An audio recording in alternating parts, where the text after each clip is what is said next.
Voilà, mesdames et messieurs, nous sommes à Nogaro pour cette épreuve du championnat de France des circuits et Dieu sait si on a attendu, Dieu sait si on a patienté, Dieu sait si on est heureux de retrouver ce groupe, cette masse même de Clio Cup, la Renault Clio Cup France plus Espagne qui se réunit ici sur ce tracé somptueux. Et on aura bien sûr à parler météo. Hein. Hier, on a eu des doutes sur le fait qu'aujourd'hui ça se passe bien. On voit cette piste, ce circuit de Nogaro de 3636 mètres, avec les trois secteurs qui le tronçonnent, comme sur tous les circuits modernes, avec là aussi des informations qui nous sont du coup communiquées par les chronos pour avoir justement le niveau de performance à chacun des endroits. On voit cette grille de départ ici, toujours très sympathique. Hein. Les voitures sont toutes neuves, on en reparlera durant ce commentaire. C'est un tout nouveau modèle, c'est la 5e évolution de la Clio qui existe depuis 1991 quand même, et bien avant cela pour les coupes Renault, plus de 50 ans d'existence pour l'inventeur de ce produit d'exception. Et on voit ces voitures alors qu'on aperçoit également la météo. Hein. On a pris 2 degrés là depuis le début d'après-midi, on est toujours avec une humidité très, très agréable et très peu de vent. Alors que bien entendu, on est en train de se concentrer à l'intérieur des voitures avant que nous présentions cette grille de départ qui est le résultat de la séance d'essai chronométrée qui a eu lieu ce matin, extrêmement disputée. Hein. Ça, c'est le moins que l'on puisse évoquer, avec, vous le verrez, une déconvenue malheureusement pour un des pilotes espagnols qui n'est pas passé au contrôle technique. C'est dommage, parce qu'il avait fait un boulot tout à fait fabuleux, mais attention, ça nous permettra d'assister à une remontada qui s'annonce absolument sublime. Allez, voyons toutes ces lignes. On voit Samuel Chaligne, tiens, à l'écran. Samuel Chaligne intégré au team T2 CM depuis cette année, avec là aussi des progrès qui sont constants, avec une très très belle décoration. Regardez, ces voitures sont neuves, évidemment, elles sont toutes neuves, puisque toutes les voitures actuellement en piste sont des Clio de 5e génération. Donc, tout nouveau modèle pour ces voitures, sachant que certaines équipes ont progressé plus vite que d'autres, pour les comprendre, pour les admettre. Oui, bonjour, je suis Jacques, je suis sur la grille de départ et pour le lancement de cette nouvelle saison, je suis accompagnée du directeur sportif de chez Renault Sport, Benoît Noger. Benoît, avant de fêter les 30 ans de la Clio Cup l'année prochaine, cette année c'est une année importante pour vous puisque vous lancez la 5e génération de la Clio Cup. Exactement, après ces très longs mois d'attente et je tiens à remercier le circuit SRO pour la qualité de l'organisation une fois de plus et tous les efforts qu'ils ont fait pour nous accueillir. On était impatients de présenter cette nouvelle génération de Clio. On est très satisfait avec nos 27 voitures sur la grille pour un départ. C'est une saison qui s'annonce courte et prometteuse. Après toutes ces attentes, les essais se sont bien passés. On a tous hâte de voir la première course se dérouler de cette année et pour cette nouvelle génération de Clio 5. Et puis c'est la nouveauté aussi pour nous du partenariat avec Castrol. Donc c'est une grande et nouvelle aventure qui commence dans la continuité. Merci beaucoup Benoît. Bonne course à tous et bon week-end. Merci Benoît, merci Mylène. N'hésitez pas à intervenir quand vous le souhaitez. Elle sera associée à toutes les courses de Renault Clio Cup cette année. Elle va amener du charme et du professionnalisme. Elle est journaliste, elle est toute jeune et ça va évidemment être très intéressant d'avoir des infos à chaud à l'intérieur des stands, mais également des reportages qui seront mis en place tout au long de la saison. N'hésitez pas à rejoindre la chaîne YouTube de Renault Sport Racing. Vous y retrouverez tout ceci, tout cela. Vous pourrez regarder l'ensemble des reportages, l'ensemble des courses tout au long de cette année et des autres, puisqu'il y a une historique qui commence à être très sympa. Allez, on voit à l'écran maintenant les voitures qui ont réalisé les meilleures performances, celles qui sont sur les toutes meilleures positions. David Pouget est de cela. David qui s'élancera depuis la pole. C'est une première pole pour lui. On le répète, il a chuté pour le gain de cette pole position pour 2 millièmes, mais le pilote qui était devant lui a été déclassé. On le répète, il partira bon dernier sur cette grille de départ. On peut redouter du coup, eh bien, quelque esprit revanchard, mais non, allez, il y aura certainement, en tout cas, du spectacle à l'arrière comme à l'avant. Voilà, quintuple champion de la discipline, Nicolas Milan, Mister Milan.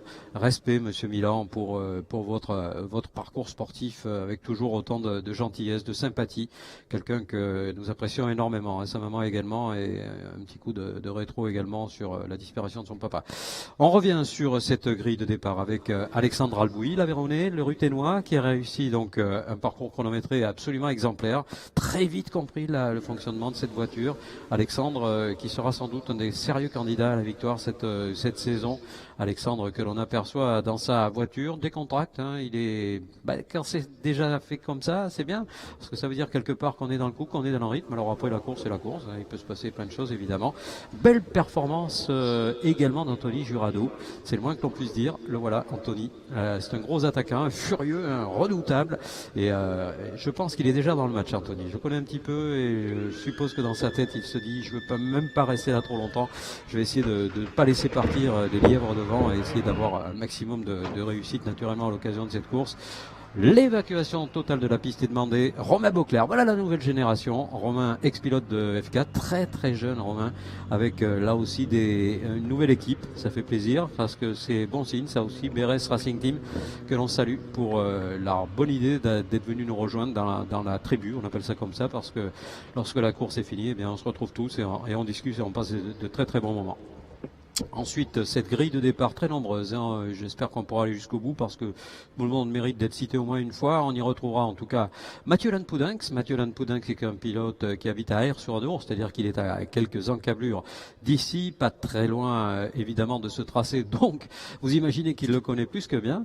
J'espère qu'il va amener les couleurs de Milan Compétition à belle posture. De même d'ailleurs qu'au Corentin Thiers qui est engagé dans cette même équipe avec le numéro 11. Corentin qui a fait une qualification qui est pas si mauvaise que ça, même s'il n'était pas très très satisfait. On sait que en plus c'est un très très bon pilote en qualif habituellement. Bon là, on va regarder l'espace-temps pour moduler tous ces propos. Il y a que 3 dixièmes avec la pole. Vous vous rendez compte, il y a seulement 3 petits dixièmes de seconde. Tant dire que la course, à travers sa stratégie, à travers les diverses caramboles qu'il peut y avoir, il y en aura forcément, eh bien, peut l'amener à espérer des choses très intéressantes au niveau des points. Faut pas tomber dans cette première course de l'année. On le sait par expérience, ça aussi. Chuter sur une course à Nogaro rend carrément impossible l'obtention du titre. Et pour vous, donc, cette grille qui apparaîtra dans son intégralité, on y retrouve Dorian Gundelfes, le champion sortant, qui confiait sur les réseaux sociaux, mais je suis pas très satisfait de ma qualification. 9e, c'est pas tout à fait ce que j'avais prévu, mais croyez bien qu'il a tout le talent pour effectuer un parcours en remontée. L'un des plus jeunes champions de l'histoire de la coupe, et très sincèrement, je pense qu'on a mis le doigt sur un gros talent. GPR Racing qui a engagé un Kevin Gimnez, toujours en progrès constant, un Kevin Gimnez qui fait partie de ceux évidemment qui peuvent l'emporter. Nico Abella pour le championnat d'Espagne avec les couleurs chez Faux Sport, avec la 12e position, c'est TB2S, c'est le patron de ce team, c'est Thibaut Bossy. Là aussi, on n'est pas encore tout à fait dans le coup, on n'a peut-être pas tout pigé de cette 5e évolution de la Clio. On partageait à ce propos d'ailleurs des moments intéressants de discussion avec David Pouget qui nous disait mais ça n'a rien à voir avec ce qu'on a fait jusqu'ici. C'est vraiment une auto très particulière mais qui est très agréable avec beaucoup de finesse requise pour l'amener à bonne vitesse. Et là, il faudra trouver évidemment toutes les petites ficelles avant la fin peut-être de ce week-end pour être sûr d'être dans le rythme.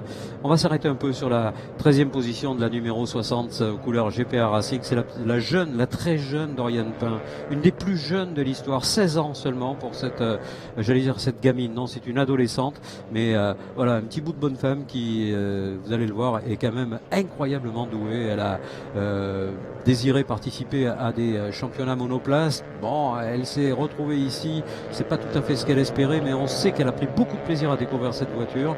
Et je vous inviterai à suivre cette auto numéro 60. Facile à reconnaître. Il y a un gros Dorian sur le côté, et si vous la soutenez, c'est encore mieux. Julien Barbanson a été une des surprises avec les couleurs BRS, l'autre voiture de chez BRS avec la 14e place numéro 37.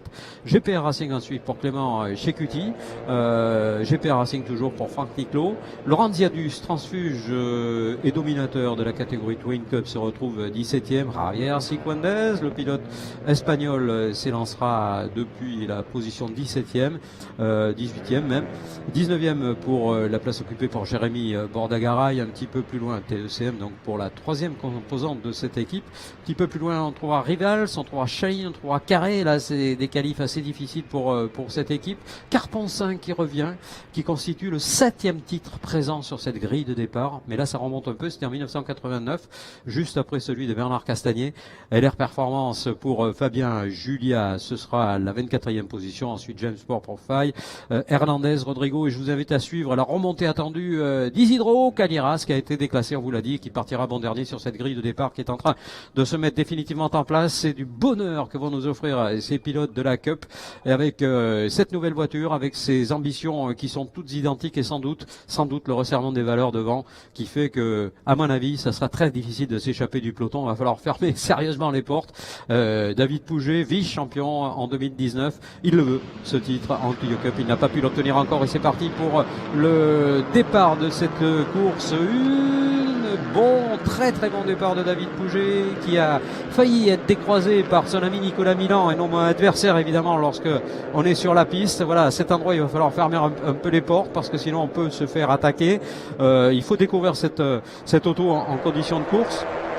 Jamais personne n'a roulé là-dedans avec les conditions de course, donc attention, hein, tout le monde est ravi de son comportement. Encore une fois, un moteur pétillant, une voiture beaucoup plus légère, avec là aussi des ambitions qui seront celles de ménager les pneus. Attention à Jurado, elle attaque sur la corde l'extérieur, sur Albouy qui ressort un petit peu mieux, donc ça va rester comme ça pour la numéro 25, qui va pouvoir préserver sa position de 5e pour le moment. Et regardez, ça croise, ça décroise, ça tricote dans la ligne droite. David Pouget qui est obligé de tenir la corde avec Nicolas Milan à l'extérieur. Nicolas Milan qui va sauter sur les freins, mais les deux sont de valeur absolument comparables, et ça reste devant.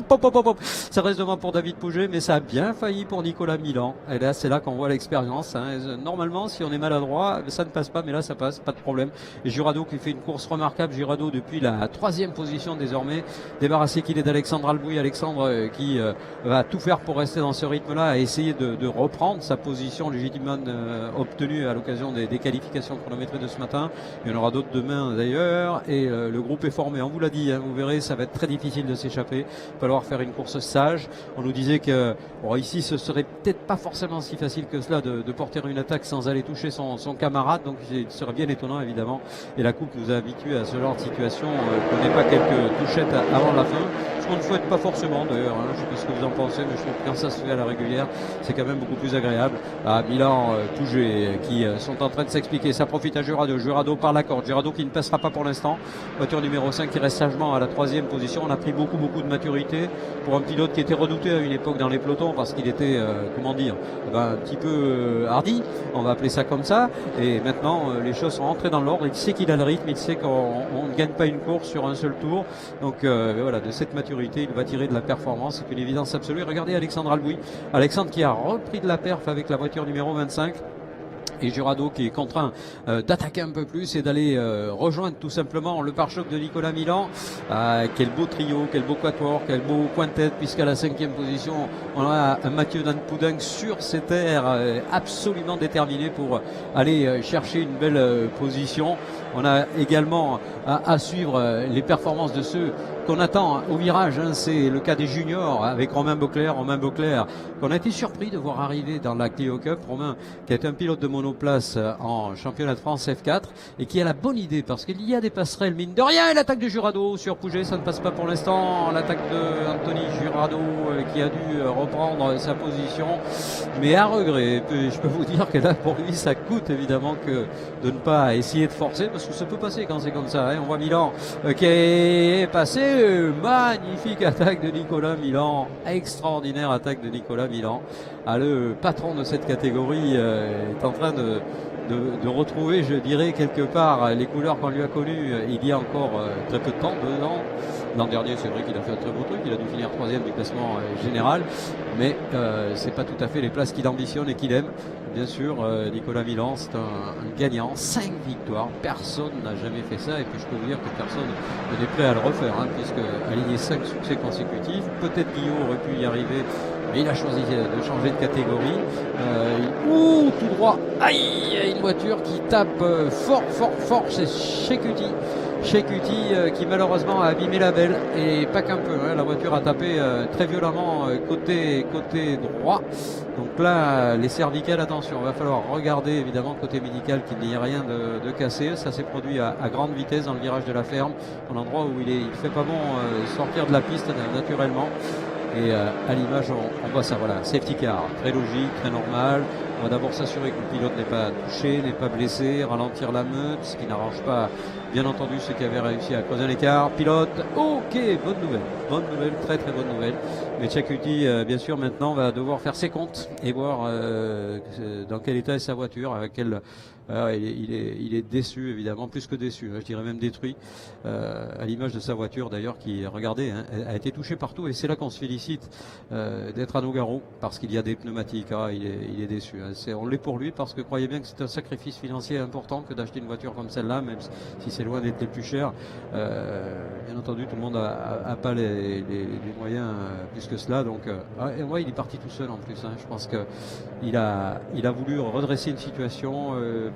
C'est comme ça, et de toute façon, malheureusement, ce qu'on disait tout à l'heure, il serait bien étonnant qu'il n'y ait pas quelques situations de ce genre, quelques déceptions de cette amplitude.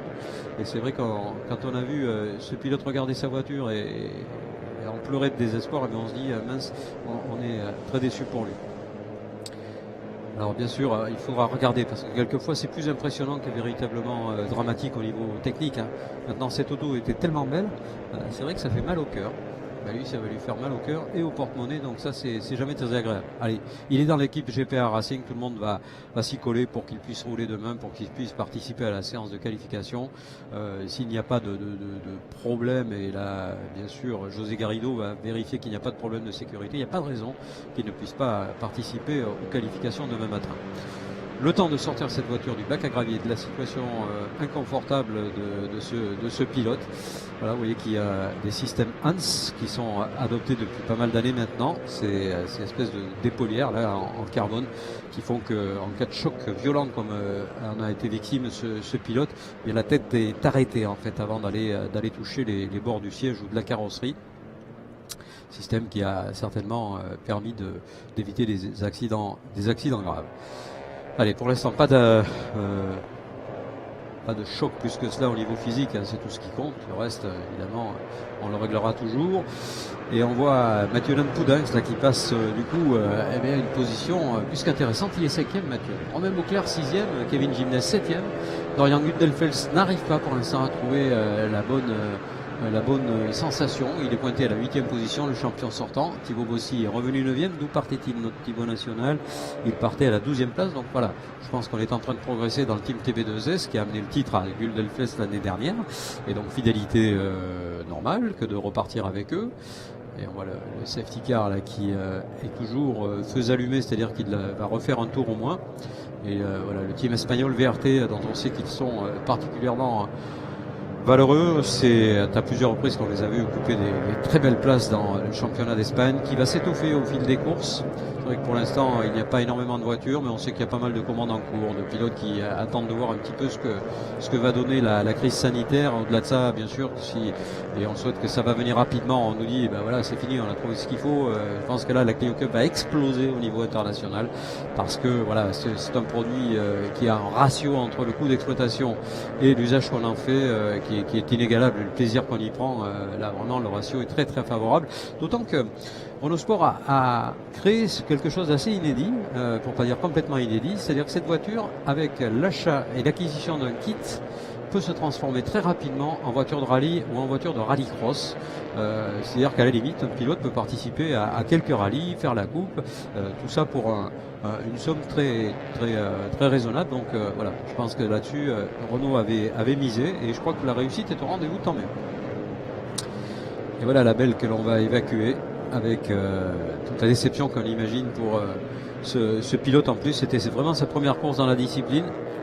Clément, qui est un junior, c'est un garçon qui aura bien sûr à boucler un autre budget maintenant, celui de la réparation. Mais je suis sûr que toute l'équipe GPA va lui donner un bon coup de main au niveau technique. Il n'y a pas de souci, cette auto va rouler demain, on le souhaite. Et voilà le boss à l'écran, voiture numéro 50 pour Nicolas Milan. Nicolas Milan qui n'a même pas pris la peine, qui n'a pas eu le temps, tout simplement, parce qu'il a beaucoup d'engagés en Alpine et en Clio, de faire une décoration à sa voiture. Il nous est habitué, c'est pas la première fois dans l'histoire. Lui, il nous le dit clairement, priorité à mes clients, après je me fais plaisir avec une voiture de course, et ma foi, quand ça marche, il n'est pas loin de la tête. Et là, je dirais même qu'il s'est emparé de la tête sur quelqu'un qui est son meilleurs ennemis, j'ai envie de dire, quelque part. Dans la vie, ils sont très amis et sur la piste, ils sont de rudes adversaires. Vous l'avez vu, l'opération s'est passée sans dramaturgie particulière, ni même sans geste évidemment maladroit de la part de David Pouget. C'est pas le genre de la maison, on est bien d'accord avec ça. Ce sont vraiment deux personnes pour lesquelles nous avons une immense admiration. Alors que pour l'instant, la sortie du safety n'est pas annoncée. C'est-à-dire qu'il va refaire un tour. On regarde les écrans de la direction de course pour être sûr de cela. Pas sûr du tout, hein, parce que j'ai bien l'impression que les voitures accélèrent. Avec un joli gros plan là sur Romain Beauclerc. Ouais, voilà, le safety car qui va pouvoir rentrer. Et le restart qui va être donné à Jurado qui a pris un peu de retard. Attention de ne pas laisser passer les deux zèbres devant, sinon ils vont partir avec une avance qui sera difficile à combler par la suite. Anthony Jurado, voilà, finalement accéléré à bon escient. On croise, on décroise pour la tête de course avec Nicolas Milan, la voiture blanche, avec David Pouget, la voiture jaune, avec Anthony Jurado. Cette teinte et cette décoration habituelle maintenant, c'est bien, parce que pour nous c'est un confort supplémentaire, visuel au moins. Hop là, et une quille qui a été bousculée. Alors j'espère qu'il n'y aura pas de route de course mise à mal. Il attaque, attention de David Pouget. Hop hop hop, attaque de David Pouget à la corde et ça passe. Mais il sera mieux placé, Nicolas Milan, à la sortie. Nicolas Milan qui est mieux placé à la sortie, le virage de l'aviation qu'il passe côte à côte sans se toucher, mais Pouget va faire la bonne affaire là, je pense. David va faire la bonne affaire, voilà, c'est fait pour accélérer à la corde, donc on fait un petit peu moins de chemin, donc naturellement l'arithmétique donne raison à tout cela, et le leadership va être très disputé au bout de la ligne droite. Alors il faut sauter sur les freins plus tard possible. David me disait on freine à 80 mètres, vous vous rendez compte, on arrive à des vitesses dingues. Et Anthony Jurado à la corde, Anthony Jurado, oh l'opportunisme d'Anthony, magnifique manœuvre. Où est-ce que ça va décliner comme on peut le craindre, mais bon, c'est vrai pour tout le monde, donc voilà, je pense qu'il est dans une structure, il est chez Milan, donc il n'y a pas de souci à se faire. Une information intéressante, Dorian Gudelfels est dans le rythme. Dorian qui a mis un peu de temps à trouver son rythme, mais je pense que c'est lié aussi à l'évolution des pneus, vient de faire le meilleur tour en course à l'instant. Donc Dorian vient de faire un 45-0. Dorian qui est pour l'instant crédité du 8e rang. Quelle distance d'ailleurs? Pas grand chose, moins d'une seconde de Kevin Jiménez. Donc là il va y avoir quelque chose à suivre. On vous rappelle qu'il s'agit de la voiture numéro 47 sur la voiture numéro 72, avec derrière Thibaut Bossy qui est pas loin. Allez, les équilibres peuvent très très vite se défaire. Il reste encore 11 minutes. Voilà Kevin Jiménez, le Toulousain à l'écran, qui a escaladé le vibreur et qui a perdu un petit peu de temps. Allez, David Pouget qui est obligé de serrer les rangs là au virage de la Ferne, et Jurado Milan, comme ils sont sous la même structure, eux tous les deux bien sûr, qui vont essayer de s'échapper, de céder sans compromettre l'équilibre sportif de cette course naturellement. Mais derrière on l'attrape pas vraiment de cette oreille, hein. Belle course de Mathieu Lanpoudinx encore une fois.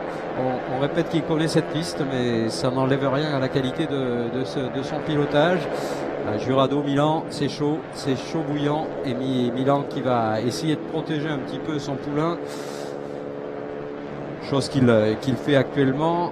L'amorce de la rectiligne maintenant pour Jurado, piste libre mais pas d'aspi. Voilà l'inconvénient d'être devant, pas d'aspi, on est obligé d'aller chercher la corde de cette ligne droite de l'aviation. Et Alexandre Albouy, attention Alexandre qui arrive par l'extérieur, qui amène avec lui Mathieu Lanpoudinx. C'est freinage très tardif de Nicolas Milan qui par l'extérieur passe. Manœuvre magnifique de Nicolas Milan qui est passé par l'extérieur sans bloquer un seul instant ses roues. Oh que c'était beau ça. Et Nicolas Milan maintenant qui amène Anthony Jurado, c'est le contraire de ce qu'on avait pu prétendre à un instant. David Pouget pour l'instant ne trouve pas de possibilité. Alors est-ce que encore une fois il a choisi de partir avec des pressions différentes et qu'il compte sur la performance de sa voiture dans les derniers passages? C'est tout à fait vraisemblable. Alors on va bien sûr s'intéresser à la suite du peloton, c'est tellement chaud devant que c'est compliqué. On parlait du déclassement de Nico Hydro Caliras tout à l'heure. Alors où en est-il de sa remontée? On ne l'aperçoit pas en tout cas dans des positions intéressantes. Si, Hydro Caliras qui remontait à la 12e position, chapeau au pilote ibérique pour ce travail et ce parcours tout à fait exceptionnel. Alors j'ai pas vu Mylène à l'écran pour l'instant, donc si Mylène vous souhaitez intervenir, n'hésitez pas à me couper la parole, je sais que c'est difficile. Corentin Thiers c'est à la 10e position et les améliorations des temps se font. Corentin Thiers 10e, pour l'instant difficile d'espérer mieux. On voit qu'il va y avoir un petit peu de travail à ce niveau-là. Il va falloir regarder ce qui peut éventuellement retenir ce garçon dont on connaît le talent et l'équilibre. Alors lorsqu'on parle de talent et d'équilibre, on se tourne vers ce quatuor. Quintet avec Lanpudex, on l'a dit, Jurado qui pourrait bien garder et préserver cette deuxième position, pourquoi pas aller chercher le leadership. Si Nicolas Milan arrive à gagner cette course 1, ça voudra dire beaucoup de choses pour la suite du championnat. Il va falloir bosser pour aller chercher le droit, rien, ce qui manque. Jurado à la corde, ça ne passe pas, et d'ailleurs je pense qu'il n'avait pas du tout l'intention de porter une attaque, c'était plus vraisemblablement pour éviter de perdre sa deuxième position. David Pouget l'a compris et est resté sur sa trajectoire normale. La défensive peut s'avérer payante, mais pas toujours, parce qu'elle peut évoquer quelquefois ensuite des difficultés de vitesse de passage en courbe. Et on vient de voir Dorian Pain, elle est à la 13e position, Dorian, en apprentissage logique à 16 ans. Faut pas forcer les choses. Albouy, magnifique Albouy, passé second, et Lan Poudin, passé 3e plutôt, et Lan Poudinx qui rejoint le groupe. Allez, il nous faudrait encore quelques tours. Ah ben voilà la raison, là voilà cette raison. La réalisation de Stop and Go nous montre la raison de cet écart d'Anthony Jurado qui est allé un peu loin. Un contact assez dur entre la 77 et la 17, entre Rivals et Faye. Ouh, les choses se compliquent sérieusement avec un passage dans l'herbe pour Mathieu Lanpoudinx. Anthony Jurado qui perd tout le bénéfice d'une course splendide. Ah, quel dommage, quel dommage, quel dommage. On voit au replay cette image. En fait, c'est Lanpoudinx qui perd sa voiture et Jurado qui l'avait en ligne de mire, eh bien, l'a perdu aussi sans qu'il n'y ait eu le moins de contact entre les deux. Ah, quel dommage pour Mathieu Lanpoudinx, quel dommage pour Anthony Jurado. Eh bien, ce qui fait le malheur des uns fait le bonheur des autres, on le dit souvent, mais là c'est encore plus vrai. Et du coup, c'est un solitaire leader qui va remporter très vraisemblablement cette épreuve, à moins d'un coup de théâtre majeur qui me paraît improbable maintenant.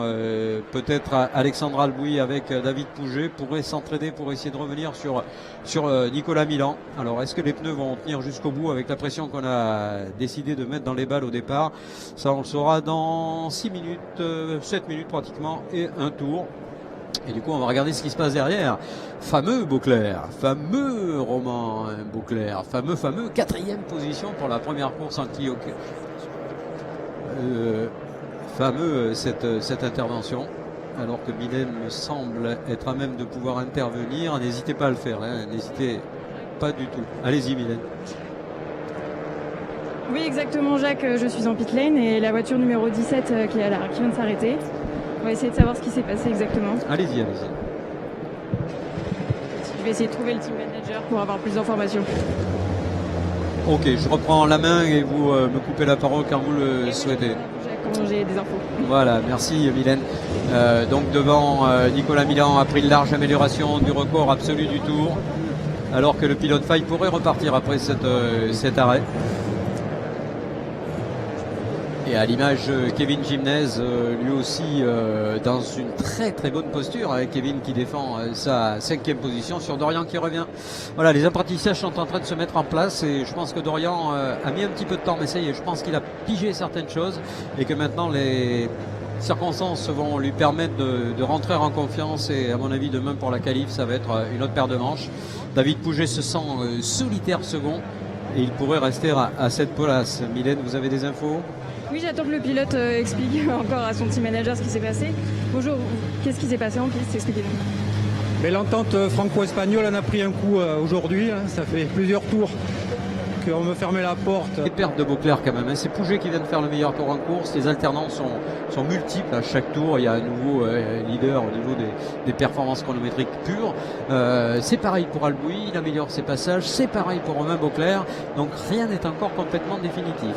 Kevin Gimnez est toujours sous une menace de champion, c'est-à-dire celui du champion sortant. Un drive-through pour la voiture numéro 79 à qui on reproche d'avoir causé la collision. Donc il semble que les propos, Mylène, que vous avez recueillis de la part du pilote victime de la sortie soient bien corroborés par les décisions arbitrales. Donc rien à dire. Je pense que malheureusement il y en a un qui a un petit peu perdu les pédales, et on va lui rappeler dans la langue de Shakespeare, la langue ibérique, celle que vous voudrez, peu importe.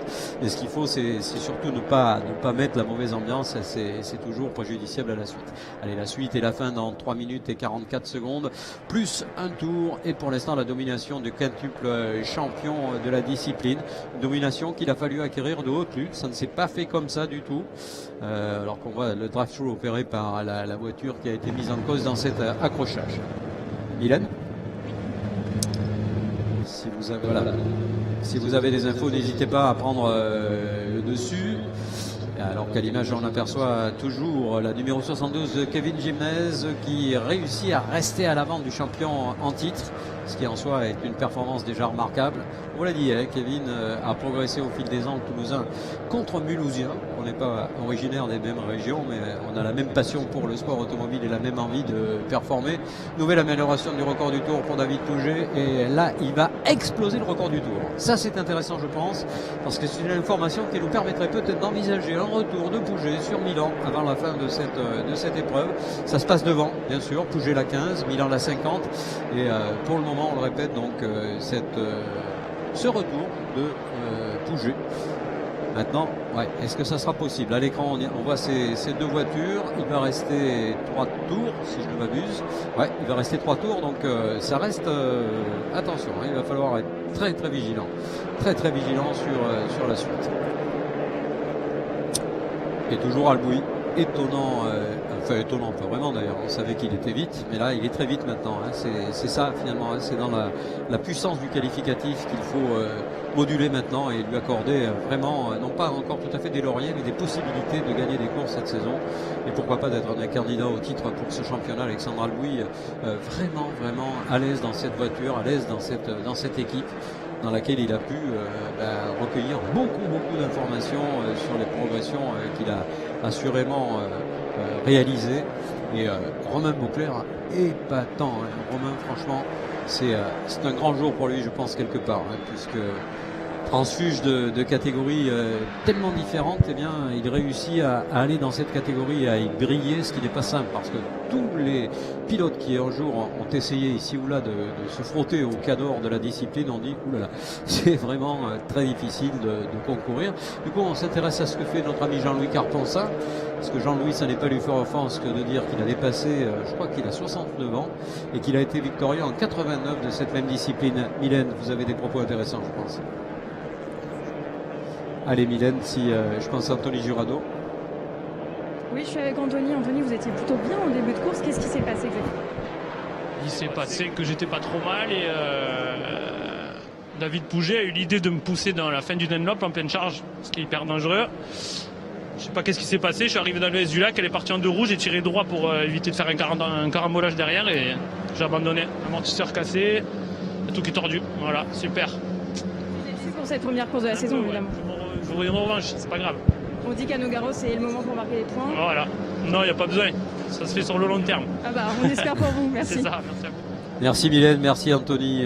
C'est vrai que la Clio Cup ne peut exempter complètement les possibilités d'accrochage. Et tout, c'est vrai pour toutes les courses de voiture, mais on a tellement l'habitude d'avoir eu à une époque, et je pense que Laurent Gaudin, s'il nous entend, doit savoir de quoi on veut parler. On parle des années 2004, 2005, où il fallait tous les soirs aller voir les gars et leur dire mais calmez-vous, c'est pas comme ça le sport auto. Et là, c'est vrai que depuis quelques années, on assiste quand même à des courses beaucoup plus lucides, beaucoup plus intelligentes, tout en étant aussi passionnantes. Donc c'est bien que ça perdure comme ça. Et je peux vous dire que depuis, eh bien, l'ensemble des juges arbitres, des commissaires sportifs en particulier, sont hyper vigilants sur les faits de course. Et il est toujours difficile de juger. Vous le savez sans doute, si vous aimez le sport auto, c'est un peu comme le rugby. C'est pas celui qui prend le coup de poing à la télévision qui est forcément responsable de l'origine de la chose. Bon, et là c'est vrai que c'est jamais très simple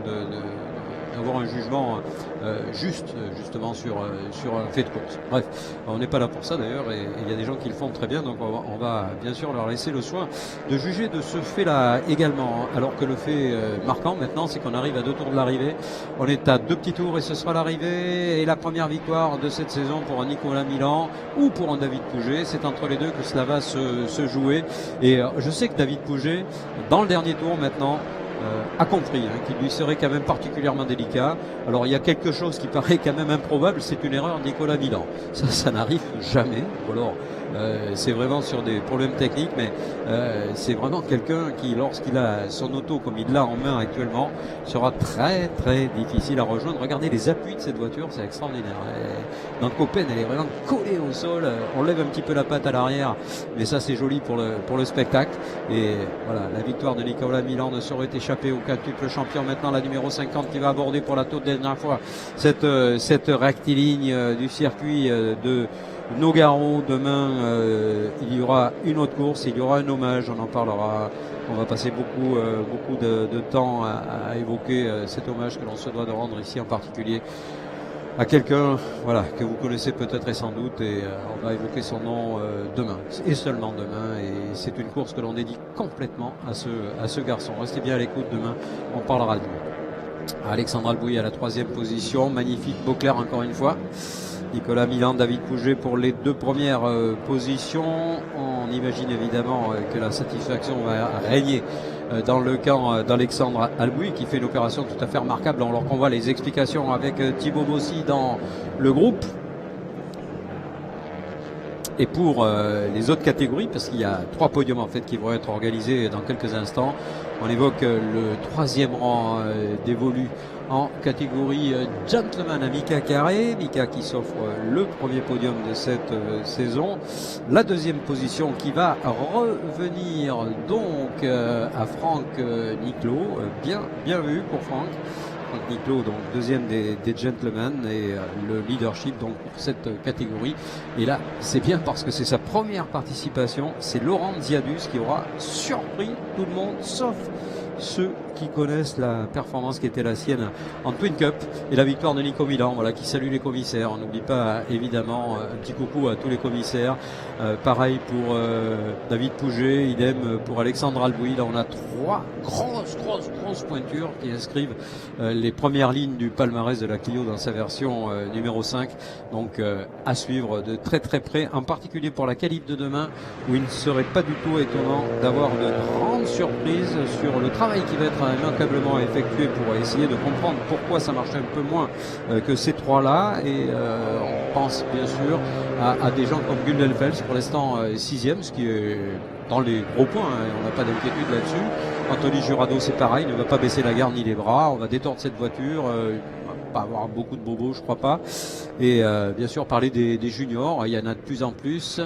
Alors Isidro Calieras qui est donc 2e de cette course, et leader bien sûr de la catégorie ibérique de la Coupe d'Espagne. Quant à la 3e position dans la catégorie junior, elle va revenir à Nico Abellia du côté espagnol et du côté scratch tout simplement des juniors. Mais je pense que Dorian Pain s'en sort plutôt bien, notre Dorian national, qui prend le 12e rang du scratch, c'est-à-dire qu'elle a mis quand même beaucoup de voitures à l'arrière pour sa première course, et du haut de ses 16 ans. Voilà qui nous inspire évidemment une saison magnifique. En tout cas, nous on s'est régalé, je sais pas vous. N'oubliez pas que demain sera un autre jour. Demain matin, qualification à 8h30 pour la Renault Clio Cup, et course à 14h26 en direct sur bien sûr les liens offerts par le réseau Facebook, offerts également par la chaîne Renault Sport Racing YouTube. On va se retrouver, chers amis, mesdames, messieurs, au podium.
Nicolas, vous terminez sur la première marche du podium ici à Nogaro. C'est un bon départ pour le championnat 2020 ?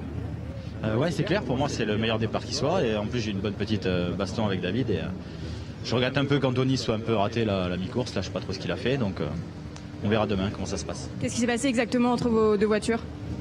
Je sais pas. C'est plutôt avec une note de derrière. Donc, il est un peu sorti tout seul, je pense. Après, on va débriefer ça ce soir et on verra demain pour la revanche. Ok, merci beaucoup Nicolas. Et je vous propose de retrouver les highlights.